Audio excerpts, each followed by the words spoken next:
Salut la compagnie, c'est Jules Melon et aujourd'hui dans un Ciné Critique, je vais vous parler d'une nouveauté sortie ce mercredi en salle, ma foi assez spéciale, je vous préviens d'avance, le troisième long métrage réalisé par le Britannique Alex Garland, après le très bon Ex Machina et le plutôt bon, allez, quand même fort réussi, Annihilation sur Netflix, il nous propose ici Men, sorte de drame horrifico-psychologique produit par le studio A24, donc normalement gage de qualité et de réflexion, dans lequel nous retrouvons au casting dans le rôle principal Jessie Buckley, qui s'était révélée dans le film Wild Rose, que je n'avais pas vu il y a 3-4 ans, et également Rory Kinnear, qui interprète ici pas loin de 5-6 personnages. Incroyable mais vrai. Alors pourquoi? Je n'explique pas pour l'instant, cependant je ne vais pas foncièrement spoiler ici. Il faut avouer que c'est plutôt un brûlot qui se vit par rapport à son ambiance, son atmosphère, ses thématiques. Quant à sa conclusion, on peut toujours avoir plusieurs interprétations, donc peu importe ce que j'en dis ou non, quelque part. L'histoire se déroule de nos jours dans la campagne britannique où une jeune femme nommée Harper Marlowe a décidé de passer 15 jours pour fuir ses démons, sa hantise et un drame personnel puisqu'elle a vécu le décès de son mari qui s'est suicidé alors qu'elle voulait divorcer et pour cause son époux était très violent avec elle, sorte de pervers narcissique qui lui faisait du chantage et à un moment quand elle lui a dit je vais te quitter, elle dit hey, attention je vais me suicider et en effet il se suicide. On voit tout ça en flashback dans la toute première partie du film. Et donc vous pouvez imaginer l'état dans lequel elle se sent parce que elle a vu la mort de celui qu'elle a aimé et en plus elle va se sentir malheureusement et indirectement coupable par rapport à ce qu'il lui a dit avant son suicide. C'est assez terrible. Même après sa mort, il a réussi à avoir une sorte d'emprise terrible sur elle. Donc elle débarque là-bas, dans une quiétude absolue, très belle maison, présentée par le propriétaire, qui est un petit peu bizarre, mais après tout assez amical, quoique faisant quelques réflexions un petit peu bizarres. Mais oui, on va y revenir très vite, parce qu'il est interprété par Rory Kinnear, et les autres personnages que le monsieur joue ont à peu près un lien, sans en dire plus. Bref, tout va bien, elle va se balader à la campagne, suivant l'ancienne ligne de chemin de fer où la nature a repris ses droits, et là-bas, alors qu'elle est en forêt, que c'est superbement vert, très bien filmé, on y reviendra là-dessus, et bien à un moment, elle va être poursuivie, elle va entendre un bruit, après être passée dans un tunnel, superbe scène, et elle va voir qu'il y a un homme nu qui l'observe de loin. Ok. Et donc, elle le prend en photo et elle s'en va. Au début, elle est à moitié amusée, elle appelle sa copine qui est restée sur place, voilà. Mais très vite, cet homme nu, on va le revoir. Et pas que lui. Parce que quand elle va aller au village pour visiter l'église ou aller au pub, eh bien, il y a d'autres gens étranges, notamment un prêtre, un vicaire, et un policier aussi. Policier qui était venu avec une collègue pour, on va dire, arrêter l'homme nu qui va à un moment faire une effraction. Et après, bizarre quand même, il va revenir l'homme nu. Et puis il va même se transformer en homme vert. J'en dis pas plus, mais il y a des références comme ça, folkloriques, païennes, sur un film qui a aussi une lecture très moderne. Et c'est la grande force, franchement, de cette œuvre, c'est qu'il y a un ancrage folk-horror. Vous savez, dans cette tradition britannique, Ne vous retournez pas, ou bien sûr de Wicker Man, qui est pour moi l'un des meilleurs films au monde. Et cette lecture d'aujourd'hui, avec des femmes bafouées par les hommes, par la société patriarcale, il y a clairement cette lecture ici, qui est à la fois peu subtile et subtile dans l'approche. Et c'est ça que réussit Alex Garland. Alors c'est vraiment à la lisière, il y a des gens qui vont décrocher, je connais des personnes autour de moi qui n'ont pas aimé le film. Mais parce que voilà, on navigue entre deux ambiances, quelque chose de moderne, social qui est très pesant, et donc un côté horrifique en mode entité-possession, on ne sait pas trop ce qui se passe, venu de la nature, mais qui va rejoindre le drame que vit notre personnage principal, qui d'ailleurs est très bien interprété par Jessie Buckley.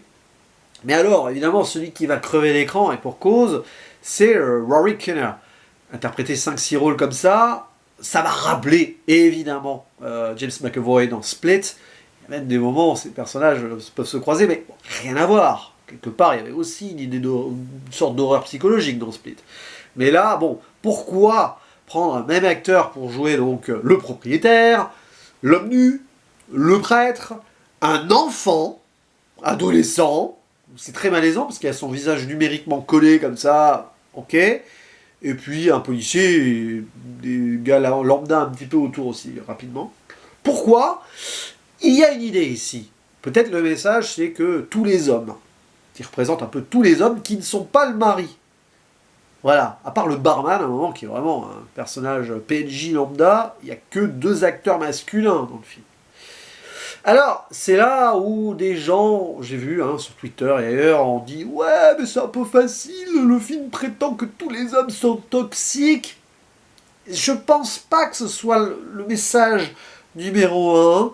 Il faut y voir autre chose. Il faut y voir donc ici notre protagoniste femme qui sort de quelque chose d'horrible, la mort de quelqu'un qu'elle n'aimait plus et qui la battait, qui l'a manipulée, donc c'est là le pervers narcissique, et qui a réussi à la culpabiliser après son décès. Limite, il s'est suicidé en ayant en tête de lui faire du mal. Bon, parce qu'il était désespéré aussi, mais oui, c'est quand même violent.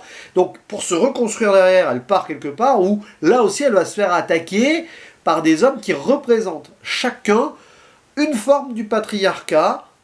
Pourquoi? C'est là où on peut interpréter beaucoup de choses. La fin ne donnant pas de réponse, je peux donner ma théorie, parce que, par rapport à ce qu'elle a vécu, elle est encore totalement possédée par la peur et par ce mari qu'elle a eu, et du fait est que la réflexion qu'elle peut avoir sur les hommes va faire qu'elle va imaginer peut-être en eux du mal, ou elle va vraiment le vivre, mais on voit très bien qu'il y a quelque chose soit de maléfique possession, soit dans sa tête. C'est plus ou moins les 2 interprétations qu'on peut avoir quand on arrive à la fin du film. Et donc on a le prêtre, qui représente une forme de patriarcat très ancestrale. Le propriétaire, au début, fait des blagues en mode chevalier servant, mais presque un pseudo-misogyne, mais de façon subtile, on sent qu'il le dit, mais sans trop le dire, mais qu'il le pense au fond. Le gamin détestable qui reproduit le patriarcat, probablement de ses parents, etc. Le policier qui est inefficace et qui prend pas au sérieux, on va dire, ce que la femme a pu lui dire, la menace que la femme a pu lui raconter. Enfin, il y a tout cela. Et tout ceci représente... Et puis l'homme nu, qui représente le pervers absolu peut-être, mais qui s'avère aussi connecté à la nature. Très étrange cela. Nature corrompue peut-être par la société patriarcale, beaucoup de choses. On peut aller loin dans l'interprétation. Il faudra revoir le film et lire pas mal de petites choses dessus. Je crois que Alex Garland lui-même a dit dans des interviews, vous faites votre interprétation à vous. Je vous ai donné des pistes, mais après chacun se met sa réponse. Comme dans beaucoup de ce genre de films, on a ça. Et c'est très bien en soi, parce que tu ressors de là, tu peux débattre avec tes potes et tout. Donc il n'y a pas forcément que le regard frontal, tous les mêmes, quoi. Ça va au-delà, d'autant plus que le mélange avec cette entité païenne potentielle, on voit à un moment dans l'église, sur le bénitier, il y a des figures, on insiste, des gravures. Je ne sais pas trop ce que ça représente, j'ai l'impression que c'est à la fois des trucs démoniaques, donc peut-être de l'univers chrétien ou païen, voilà, donc à mon avis il y a un mélange des deux.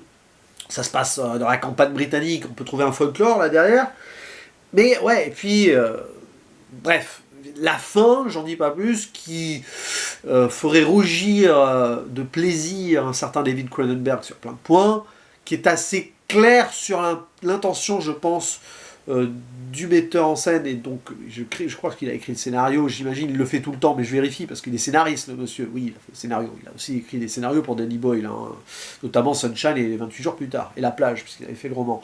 Mais ouais, y a une logique là où on voit que de toute façon le mal qu'elle a subi et tout, elle l'amène avec elle d'une manière ou d'une autre. Quoi qu'il en soit, peut-être qu'elle réveille des entités, peut-être que c'est elle qui met tout en avant, mais en tout cas, c'est évident. Elle engendre. Le mal est engendré par le mal, quoi. Bref, j'en ai pas trop dit, ne vous inquiétez pas, vivez le film et vous serez de toute façon à fond si vous voulez l'être. Et puis alors, niveau réal, c'est de la brillance. En fait, le seul défaut vient, pour moi, de l'utilisation surfaite, pas utile au début, mais après c'était pas la peine, des flashbacks. Parce que, bon, vu la finalité, je comprends pourquoi. Il y a beaucoup de flashbacks, jeu de couleurs d'ailleurs, flashback c'est lumière orange et rouge, et là, après dans la campagne c'est plutôt le vert, mais très vite, le danger revient. Voilà, on revient trop sur des petits trucs, on joue là-dessus. Pourquoi pas? Pourquoi pas? Ça a un sens, ça connecte les choses. Mais du coup, ça manque peut-être de... Ouais, là, on peut le dire, de subtilité. Par contre, sur le reste, la mise en scène, les cadrages, la photographie, c'est extraordinaire. D'ailleurs, il y a encore ici, comme il y en avait un petit peu, à mon avis, niveau référence, dans Annihilation, des liens avec le cinéma de Tarkovsky. Dans Annihilation, il y a un peu la zone de Stalker. Ici, on est plutôt dans cette façon de filmer la nature, donc que ce cinéaste soviétique russe avait, avec le miroitement de l'eau et puis tout simplement la beauté de la verdure autour. Il y a de ça, voilà. Puis il y a cette scène remarquable, une des meilleures scènes de l'année quand même, dans le tunnel, là où elle s'approche dans un tunnel, où il y a le verre qui reflète, ce jeu d'écho, beaucoup de jeux sur le son aussi dans le film, de silence, les bruitages, etc. Musique parfois aussi très sympathique avec des chants grégoriens. Il y a vraiment des choses là à analyser et à revoir, je pense, et à réécouter. Et donc cette scène dans le tunnel qui est le début en fait, à la fin de la quiétude qui était illusoire, qu'elle commençait à entrevoir dans cet endroit qu'elle avait choisi pour se ressourcer. Et c'est violent, voilà. C'est un film assez cruel, j'ai envie de dire, avec une finalité qui est double. Mais attention, si vous avez faim peu avant la fin du métrage, je pense que ça peut vous couper l'appétit quand même, ce qu'on voit, parce qu'il y a quelque chose sur le final qui va aussi vous être incrusté pendant un petit moment dans votre esprit et dans votre rétine. Bref, j'en ai trop dit, ou pas assez, je ne sais pas, sur ce film qui me fait un effet assez fort, limite encore plus fort que les Crimes du futur, dans les films un peu waouh de l'année. Et là, j'hésite entre 7 et 8, mais en parlant comme ça, je pense que je vais mettre un 8, malgré des petits défauts de style, parce que c'est super stylisé, c'est super bien, mais peut-être qu'à un moment... C'est un peu le problème que j'avais avec Annihilation. Là, il y est presque, mais moins.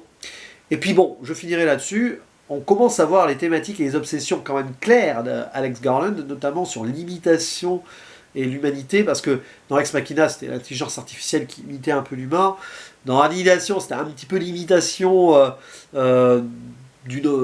quelque chose d'extraterrestre, on ne sait pas, de l'humain, sur l'humain. Et là, on a aussi cette idée de polymorphe qui va imiter peut-être le mal qu'elle a en elle.